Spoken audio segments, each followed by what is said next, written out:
Halo, saya Handoko Wijnowargo dari Maestro Consulting, Coaching, dan Communicating. Ketemu lagi dengan Anda di Serajum. Hari ini tidak live karena saya harus melakukan tugas di sebuah organisasi. Oleh karena ini, kita hari ini melakukan tapping. Mudah-mudahan tidak mengurangi minat Anda untuk belajar, meskipun jadi saya tidak menyapa-nyapa sebelumnya. Baik, Serajum adalah program Senin, Rabu, Jumat yang merupakan program Corporate Social Responsibility Maestro untuk Indonesia dalam rangka ikut mencerdaskan kehidupan bangsa. Hari ini adalah episode ke-287, di mana di episode 287 yang jatuhnya tanggal 4 Februari 2022 yang bertepatan dengan Hari Kanker Dunia. Mari kita bahas film, karena ini hari Jumat, Friday Night Movie, maka kita akan bahas film yang terkait dengan kanker. Semoga bisa memberikan inspirasi kepada Anda, bagi Anda yang mungkin terkena atau menderita sakit ini bisa terhibur, dan juga bisa terus bersemangat, dan juga bisa menjadi tambahan pengetahuan bagi siapapun juga yang membutuhkan. Mari kita mulai dengan PowerPoint. Saya akan masuk, izinkan saya untuk menggunakan PowerPoint.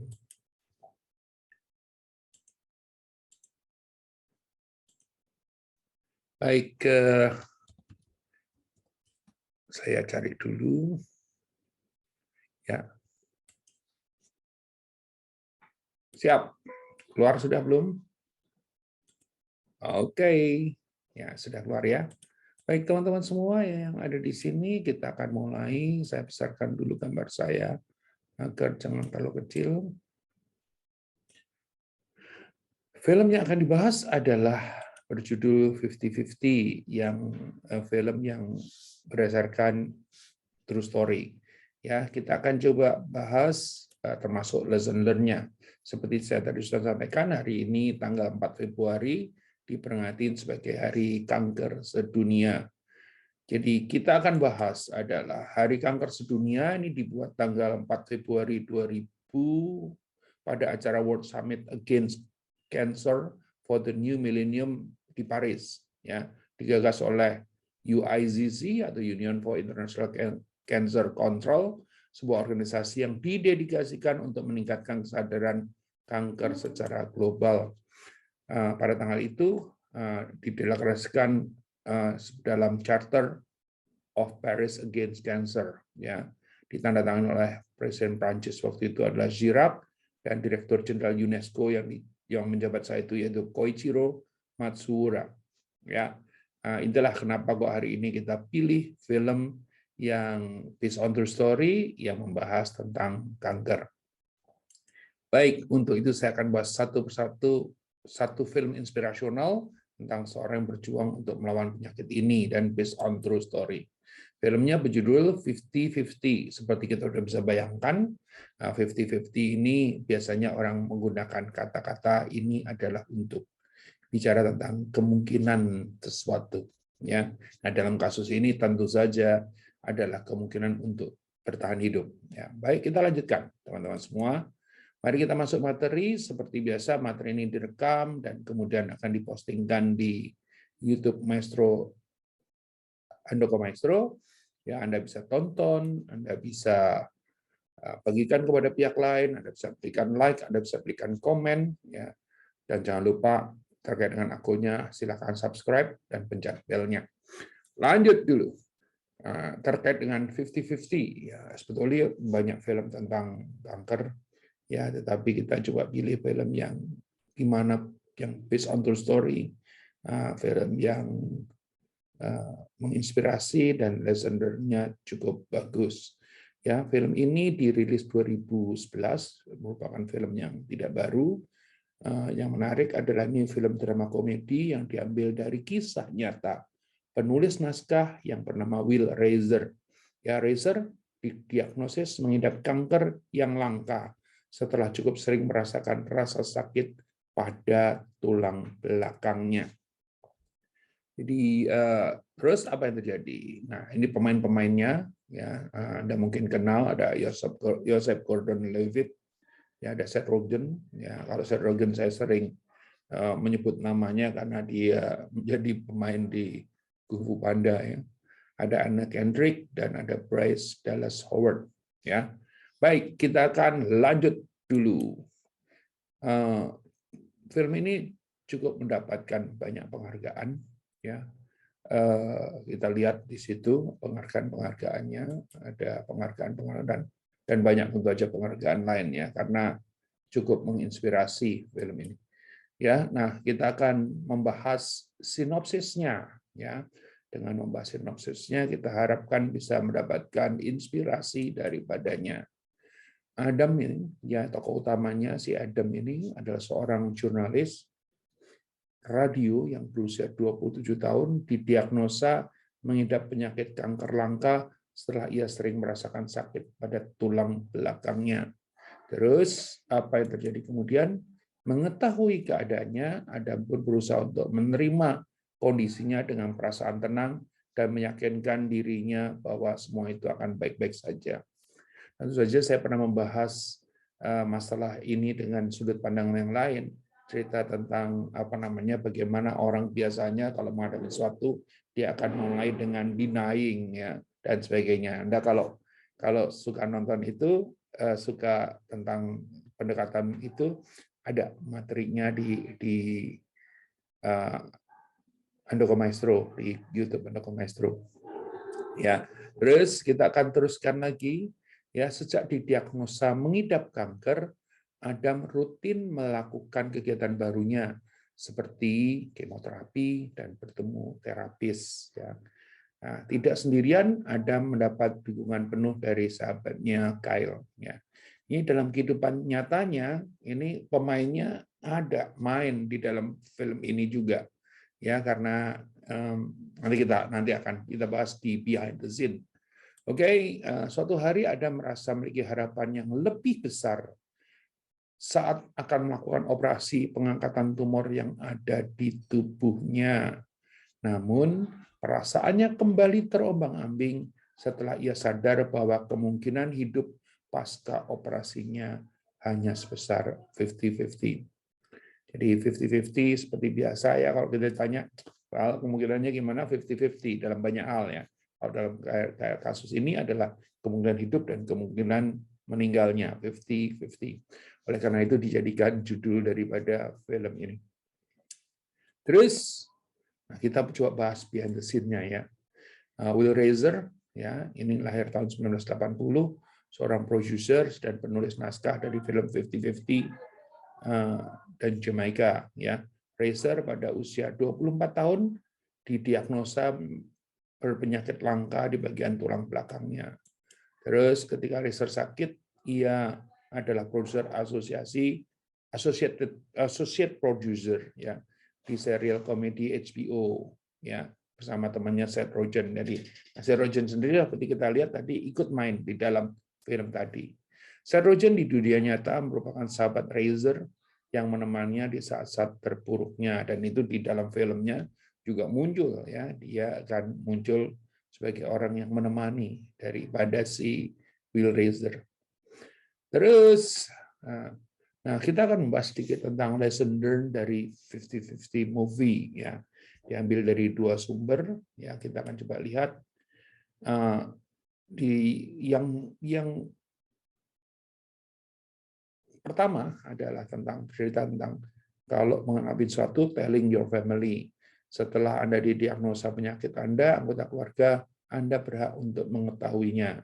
Kadang-kadang kita suka takut-takut, kita suka sembunyi-sembunyi, atau kita suka tidak mau orang lain tahu, tapi bisa jadi masalah suatu hari nanti. Karena apa? Dari mereka lah Anda akan mendapatkan cinta dan dukungan yang tidak ada habisnya. Dukungan ini akan bantu Anda untuk mengalahkan kanker ini berdasarkan cerita di sini, ya. Jadi telling your family menjadi penting sekali. Kalau tadi kita melihat di dalam cerita yang pertamanya dikatakan bahwa pada saat kalau kita bicara soal biasanya orang tuh deny baru kemudian accept, kalau kita lihat si Will Reiser ini begitu dia menghadap dia menerimanya, ya. Nah, kita lihat soal telling yang kedua. Kita lihat kedua. Dealing with friends, ya. Tidak semua teman Anda akan tahu bagaimana merespon penyakit Anda. Oke. Ya, ini yang menarik ya. Tapi jangan khawatir, akan ada teman yang tulus selalu menemani di saat masa-masa yang sulit yang Anda alami. Ya, tentu saja harapannya selalu seperti itu ya. Seperti yang kita tahu, Will Raiser sendiri dalam cerita yang sesungguhnya ditemani oleh sahabatnya si Seth Rogen itu ya. Jadi keluarga, teman ini menjadi tim pendukung ya. Karena pasti sekuat-kuatnya seorang yang menderita sesuatu yang berbahaya dan mengancam nyawanya pasti akan mengalami situasi yang tidak stabil, naik turun terkait dengan semangat dan sebagainya. Mereka akan mengantar Anda ke rumah sakit, membuatkan Anda makanan, membawa Anda ke sebuah pesta untuk menghibur atau melupakan sejenak daripada penyakitnya. Pada saat Anda semua, teman-teman Anda yang tadinya menghilang akan datang kembali. Oh. Ada nggak yang akan menghilang? Bisa jadi. Ya, bisa jadi ada teman-teman yang hilang. Ini dari sini sebetulnya kita akan tahu siapa teman kita yang sesungguhnya, siapa yang sebetulnya teman hanya pada saat senang saja. Ya, ini tapi jangan kalau situasinya kita tahu normalnya seperti itu nggak usah sakit hati juga ya. Kenapa nggak usah sakit hati ya? Berarti kita malah terima kasih kepada Tuhan sudah ditunjukkan siapa yang teman sesungguhnya dan siapa yang bukan. Terus apalagi yang terjadi? Keep a journal. Nah ini tidak gampang ya. Terapi yang baik salah satunya adalah dengan buat jurnal untuk mengekspresikan semua perasaan yang muncul di dalam hati Anda. Nah ini jurnalnya bisa apa-apa, bisa macam-macam sih ya. Kalau dalam saat seperti sekarang, jurnalnya ini bisa digital ya. Well, ada orang-orang seperti saya termasuk salah satunya sebetulnya yang membuat jurnal, tetapi jurnal yang saya publikasikan di dalam sosial media. Tapi dalam kasus penyakit mungkin tidak terlalu baik untuk dilakukan itu karena nanti akan memancing komentar-komentar yang mungkin kita sendiri tidak harapkan, ya bahkan tidak mendukung gitu ya. Jadi ini atau kita mengharapkan sesuatu tapi ternyata harapan itu justru berbuah pada kekecewaan. Nah ini yang selalu menjadi masalah. Tapi dengan keeping a journal ya kita bisa mengekspresikan perasaan yang muncul. Bisa tertulis, bisa kalau Anda memang suka menulis atau bisa menulis. Apakah bisa dengan cara sekarang? Bisa juga dengan merekam gitu ya, merekam dan disimpan rekamannya itu sebagai jurnal ya. Atau kalau ada yang senang memvideokan ya videokan ya. Karena zaman sekarang kemungkinan menjadi banyak ya. Ditulis bisa, direkam cuma audio doang bisa, ada audio visual juga ya. Tapi tentu saja jangan cuma visual aja ya, orang nggak ada ceritanya nanti. Oke, baik. Ya, untuk siapa? Ya untuk diri kita sendiri. Ya, utamanya. Soal suatu hari bisa menjadi berguna buat orang lain, itu nanti kita lihat. Ya. Jika Anda mengalami kesulitan mengekspresikan diri karena takut bahwa suatu hari nanti orang akan bacanya setelah Anda meninggal, tulislah cerita fiksi tentang pengalaman Anda dan ubah menjadi skenario. Ini akhirnya jadi penulis skenario ya. Oke, tapi kalaupun suatu hari bisa menjadi inspirasi buat orang lain, mengapa tidak? Karena orang lain juga mungkin mengalaminya dan kemudian mereka justru bisa mendapat inspirasi dan semangat dari Anda.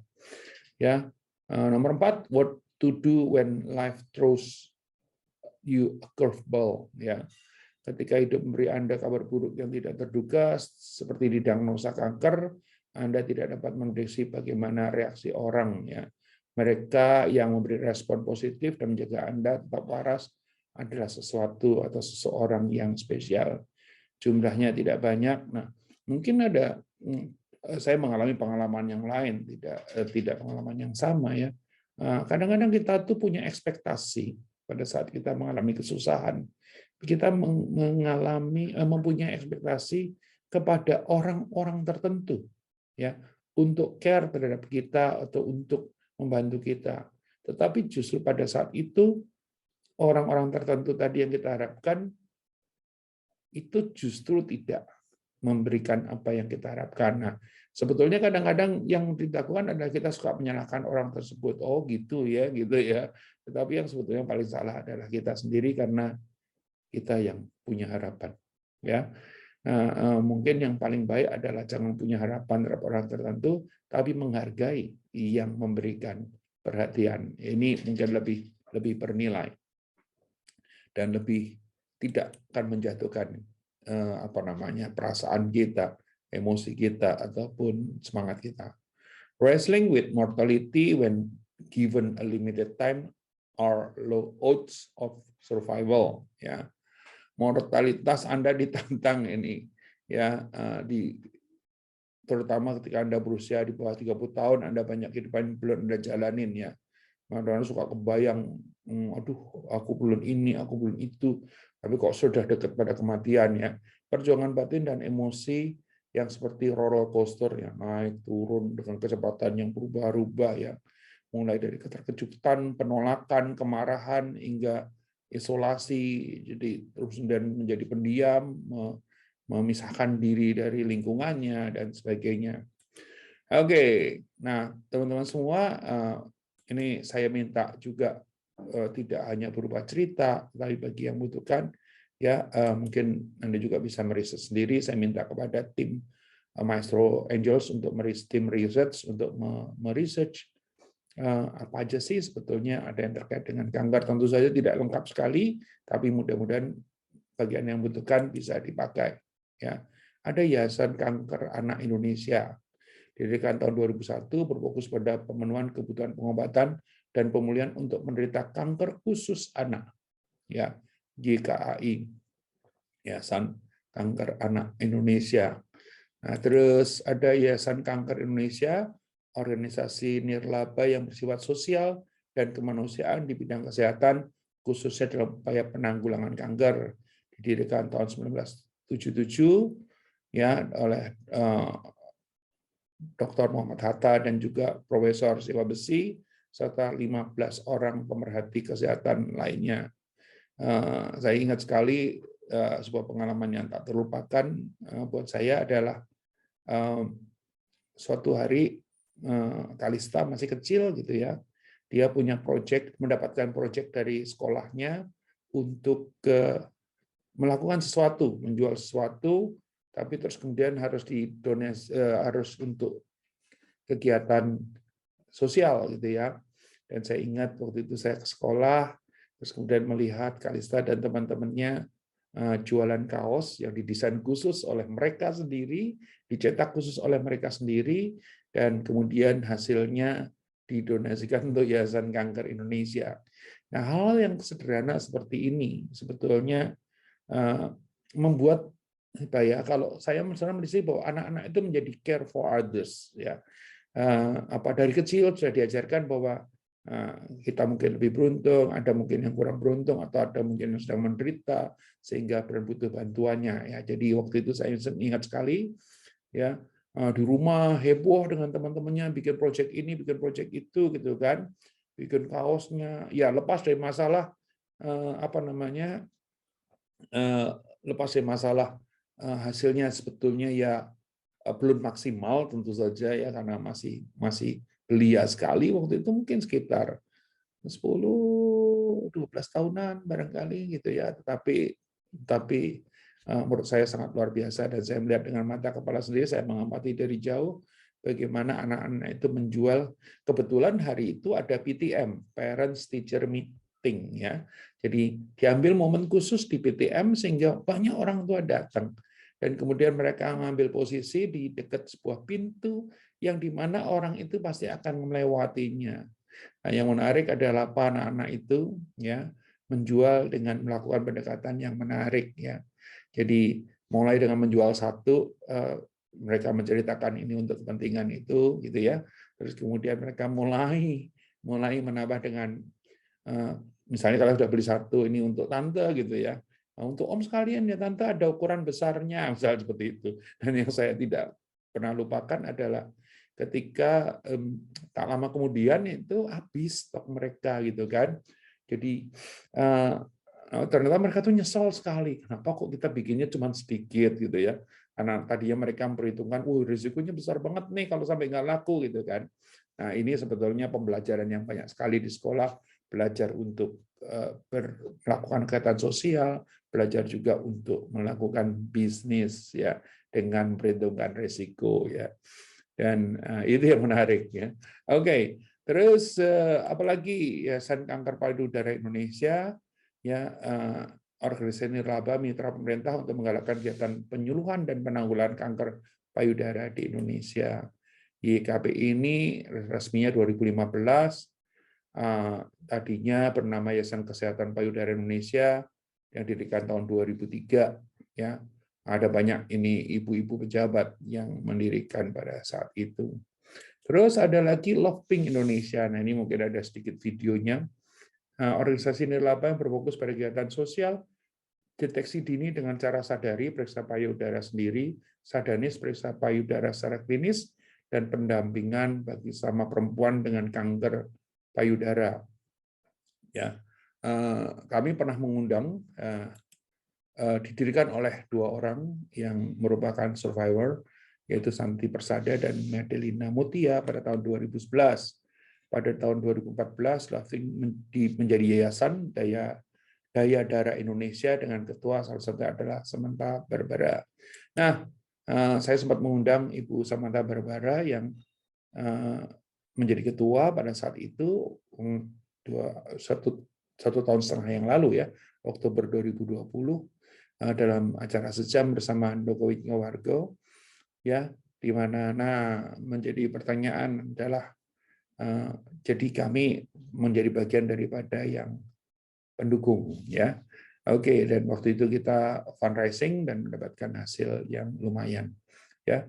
Nah, Samantha Barbara sendiri adalah teman dari istri saya Magdalena, dan kemudian sempat kalau Anda tahu juga Samantha Barbara adalah ibunda daripada Chelsea Islan ya, di mana Chelsea Islan ini Samantha dan Chelsea Islan suatu hari pernah ke Australia dan sekali lagi ketemu dengan Kalista di sana, terus sempat diantar jalan-jalan dan kemudian sempat dibikinkan videonya. Kita nonton sedikit ya, mudah-mudahan ini. Nah ini ceritanya tentang Chelsea dengan Samantha Barbara dan Kalista ya, di Australia waktu dia menjemput ada sebuah acara di sana. Baik, selain yayasan, berikut Rumah Sakit Khusus Kanker Indonesia ya, ada Primaya Hospitals ya, memiliki pusat layanan onkologi ya, terus kemudian ada lagi Rumah Sakit Kanker Darmais, mungkin ini menjadi rujukan nasional ya, rumah sakit yang termasuk paling besar di Indonesia terkait dengan kanker ya, terus kemudian ada lagi Rumah Sakit Kanker Fuda ya. Terus kemudian apalagi Rumah Sakit Siloam Hospitals ya. Kalau yang di Jakarta yang saya tahu namanya MRCCZ ya. Muhtar Riyadi Cancer Center kalau nggak salah gitu ya, yang di Semanggi. Terus apalagi, nah mau tahu film-film inspiratif lain silakan kontak Mia. Mia, filmnya apalagi sih Mia? Kira-kira begitu ya. Baik teman-teman semua. Rasanya hari ini pas Hari Kanker Nasional, Hari Kanker Sedunia, maaf. Hari Kanker Sedunia kita membahas tentang film 50-50 ya. Bagi Anda yang mengidap kanker, tentu saja kami ikut mendoakan dan juga memberikan dukungan moral agar supaya Anda selalu bersemangat dan kemudian bisa terbebas dari sakit penyakit yang ada, dan kemudian bisa sembuh dan beraktivitas seperti sedia kala, termasuk membantu teman-teman yang lainnya. Bagi Anda yang punya keluarga yang mengidap penyakit kanker, mudah-mudahan juga bisa memberikan dukungan yang sepenuhnya kepada mereka dengan cara yang baik dan benar juga. Ya. Oke, baik. Materi ini atau program ini di sesi Serajum ini direkam dan kemudian dipostingkan di Handoko Maestro yang merupakan kanal edukasi. Bagi Anda yang suka pada hal-hal inspiratif, bisa mengakses ke Maestro Channels Ya, untuk keduanya saya usulkan Anda untuk menyalakan lonceng atau memencet bel agar supaya mendapat notifikasi setiap kali kami mempostingkan materi-materi baru. Teman-teman semua, untuk itu sementara dari saya sampai di sini aja. Doa saya untuk para penderita kanker, doa saya juga untuk para dokter, ya, dan para peneliti yang berusaha untuk mencari cara-cara atau upaya-upaya baru, pengetahuan baru, ilmu baru untuk bisa memberikan kontribusi yang signifikan kepada penyembuhan kanker agar supaya bisa menjadi penyakit yang tidak terlalu menakutkan, bisa menjadi penyakit yang disembuhkan, baik, dan juga bisa menjadi ilmu-ilmu yang dipakai untuk upaya-upaya yang sifatnya pencegahan atau preventif. Jadi ada preventif, ada yang kuratif. Terima kasih. Seharusnya hari ini saya mengundang, rencananya hari ini saya mengundang dokter yang berkutat dengan kanker, tetapi karena tiba-tiba ada acara yang saya harus hadiri, maka hari ini saya hanya tapping. Terima kasih.